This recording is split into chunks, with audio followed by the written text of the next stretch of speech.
શહેરની તો અમદાવાદ શહેરના વાતાવરણમાં પણ પલટો આવ્યો છે। વહેલી સવારથી જ વાદળછાયું વાતાવરણ, કાળા ડિબાંગ વાદળોથી આકાશ ઘેરાયેલું છે। એસજી હાઈવે અને રિંગ રોડ પર પણ વાતાવરણમાં પલટો આવ્યો છે, ત્યારે સીજી રોડ, ગુરુકુળ અને નરોડામાં પણ વાતાવરણ બદલાયું છે। આ દ્રશ્યો જે આપ જોઈ રહ્યા છો, અમદાવાદ શહેરી વિસ્તારોના આ દ્રશ્યો છે કે વહેલી સવારથી જ વાદળછાયું વાતાવરણ રહ્યું હતું।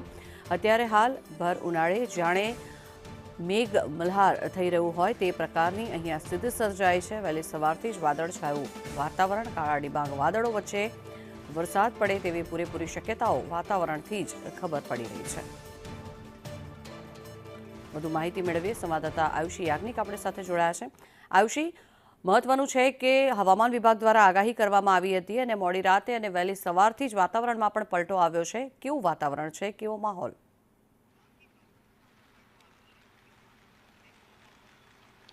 बिल्कुल झंखना जे रीते जे आपकी प्री मॉन्सून एक्टिविटी है कि जे सक्रिय थई गई है, साइक्लोनिक सर्क्युलेशन राजस्थान तरफ सक्रिय थयुं छे, जेने लईने अमदावाद सहित समग्र राज्यनी अंदर वातावरणनी अंदर पलटो आववानी आगाही करी हती। ते मुजब जे वरसादनी पण शरूआत छे ते अमदावाद सहित समग्र राज्यनी अंदर आ प्रकारे वातावरणमां पलटो छे ते जोवा मळी रह्यो छे। अमदावाद शहेरमां वहेली सवारथी ज वातावरण छे ते पलटायेલું જોવા મળી રહ્યું હતું।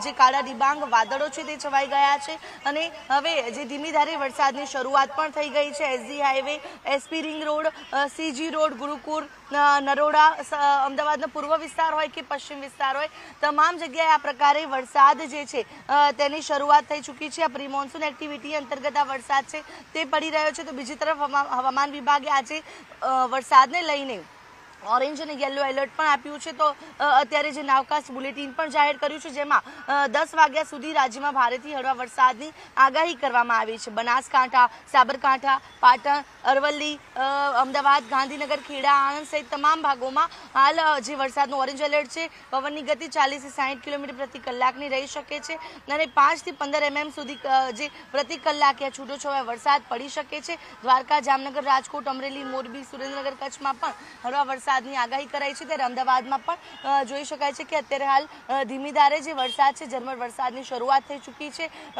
જે લોકો જે અસહાય ગરમીથી ત્રાહિમામ પોકારી ઉઠ્યા હતા, 43 ડિગ્રી તાપમાન પહોંચતા લોકો ગરમીનો પ્રકોપ છે તેનો અનુભવ કરી રહ્યા હતા, ત્યારે એકાએક જ વાતાવરણ પલટાતા હાલ જોઈ શકાય છે કે વાતાવરણ છે તેમાં જે પલટો આવી ગયો છે અને વાતાવરણની અંદર એકાએક જ જે ઠંડક છે તે પ્રસરી છે, જેને લઈને લોકોએ ગરમીથી રાહત અનુભવી છે અને સાથે જ જે આ આખું પ્રી મોન્સૂન એક્ટિવિટી છે તેની પણ રાજ્યમાં શરૂઆત થયેલી જોવા મળી રહી છે। આયુષી, ખાસ કરીને વાત કરીએ તો હવામાન વિભાગ દ્વારા આગાહી કરવામાં આવી હતી અને એની સાથે સાથે ક્યાંક ને ક્યાંક હવામાન નિષ્ણાંત અંબાલાલ પટેલે પણ આગાહી કરી હતી। હજુ કેટલા દિવસ આવું વાતાવરણ રહી શકે છે?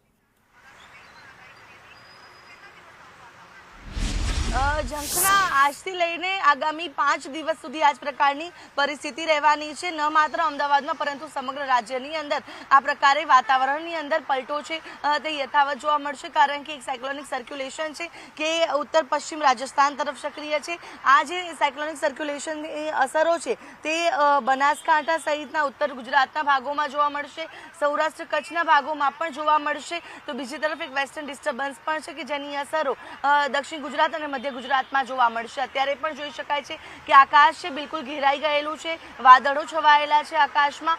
બીજી તરફ ધીમી ધારે વરસાદની શરૂઆત છે, એટલે કે આ પ્રી મોન્સૂન એક્ટિવિટીનો વરસાદ છે જે એપ્રિલ અને મે મહિનામાં ચોમાસા પહેલા જે પ્રી મોન્સૂન એક્ટિવિટી સર્જાતી હોય છે, જેના આધાર પર આખું ચોમાસું છે તે નક્કી થતું હોય છે। ત્યારે આ પ્રી મોન્સૂન એક્ટિવિટીથી હવે રાજ્યની અંદર વરસાદ પણ સારો પડે તેવી જે સંભાવનાઓ છે તે હવામાન નિષ્ણાંતો પણ કરી રહ્યા છે, કારણ કે જે પ્રકારે ગરમી પડી છે, ગરમીની સાથે જ હવે આખું જે વરસાદી સિસ્ટમો પણ સક્રિય થઈ છે અને અત્યારે હાલ પ્રી મોન્સૂન એક્ટિવિટી અંતર્ગત સાયક્લોનિક સર્ક્યુલેશન અને વેસ્ટર્ન ડિસ્ટર્બન્સ બંને સર્જાયેલા છે, જેને લઈને આગામી 5 દિવસ સુધી આ જ પ્રકારનું વાતાવરણ રહેશે, કારણ કે આખું જે કેટલાક જિલ્લામાં ભારે વરસાદ પણ પડી શકે તેવી આગાહી છે। પરંતુ આ પ્રી મોન્સૂન એક્ટિવિટીમાં વરસાદ કરતાં વધુ ગાજવીજ અને ભારે પવનો ફૂંકાવાના છે।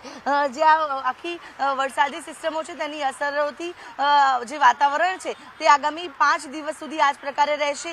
ક્યારેક હળવા વરસાદી ઝાપટા પડે તો ક્યારેક ભારે વરસાદી ઝાપટા પડવાના છે અને પવનોની ગતિ ખૂબ વધુ રહેવાની છે અને ગાજવીજનું પ્રમાણ પણ આ વરસાદની અંદર વધુ જોવા મળશે। જી આભાર આયુષી સમગ્ર માહિતી બદલ. તો હાલ જે પરિસ્થિતિ છે અમદાવાદના અનેક વિસ્તારોની, ત્યાં વાદળછાયું વાતાવરણ સર્જાયું છે. ક્યાંક ધીમી ધારે ક્યાંક ઝરમર વરસાદની પણ શરૂઆત થઈ ગઈ છે. જે હવામાન વિભાગની આગાહી કરવામાં આવી હતી અને સાથે જ હવામાન નિષ્ણાંત અંબાલાલ પટેલે જે આગાહી કરી હતી તે મુજબ વરસાદનું આગમન એટલે કે પ્રી મોન્સૂન એક્ટિવિટી શરૂ થઈ ચૂકી છે.